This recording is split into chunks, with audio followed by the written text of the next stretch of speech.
തൃശൂർ ദേശമംഗലത്ത് ഭാരതപ്പുഴയിൽ 2 കുട്ടികൾ മുങ്ങി മരിച്ചു. 16 വയസ്സുള്ള വിക്രം, 14 വയസ്സുള്ള ശിശിര എന്നീ കുട്ടികളാണ് മരിച്ചത്.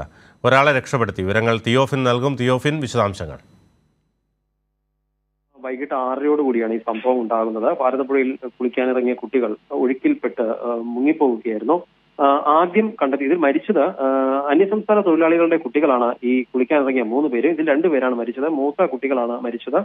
ഒരാൾ ആൺകുട്ടിയും ഒരാൾ പെൺകുട്ടിയുമാണ്. 14 വയസ്സുള്ള ശിശിര എന്ന പെൺകുട്ടിയും ഈ കുട്ടിയുടെ മൂത്ത കുട്ടി വിക്രം എന്ന 16 വയസ്സുകാരൻ ആൺകുട്ടിയും, ഇവർ 2 പേരുമാണ് മരിച്ചത്. ഇവരുടെ ഇളയ സഹോദരൻ 6 വയസ്സുള്ള കുട്ടി, ആ കുട്ടിയെയാണ് ആദ്യം നാട്ടുകാർ കണ്ടത്. വെള്ളത്തിൽ പൊങ്ങിക്കിടക്കുന്ന നിലയിൽ ഈ കുട്ടിയെ കണ്ടെത്തുകയും കുട്ടിയെ പെട്ടെന്ന് തന്നെ നാട്ടുകാർ രക്ഷിച്ച് കുട്ടിയോട് ചോദിച്ചപ്പോഴാണ് മുതിർന്ന 2 കുട്ടികൾ വെള്ളത്തിൽ ഒഴുക്കിൽപ്പെട്ടു പോയിട്ടുണ്ടെന്ന വിവരം അറിയുന്നത്. അങ്ങനെ നാട്ടുകാർ നടത്തിയ തെരച്ചിലിൽ അല്പസമയത്തിന് ശേഷം ഈ 2 കുട്ടികളെയും വെള്ളത്തിൽ നിന്ന് കരക്കെടുക്കാൻ കഴിഞ്ഞു. ഉടൻ തന്നെ പട്ടാമ്പിയിലുള്ള ആശുപത്രിയിലേക്ക് എത്തിച്ചെങ്കിലും കുട്ടികളെ 2 പേരെയും രക്ഷിക്കാൻ കഴിഞ്ഞില്ല.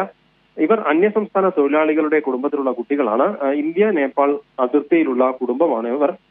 വറവട്ടൂർ, ദേശമംഗലത്തിനടുത്ത് തന്നെ വറവട്ടൂർ എന്ന സ്ഥലത്ത് ഒരു കന്നുകാലി ഫാമിൽ ജോലി ചെയ്തു വരികയായിരുന്നു ഇവരുടെ കുടുംബം.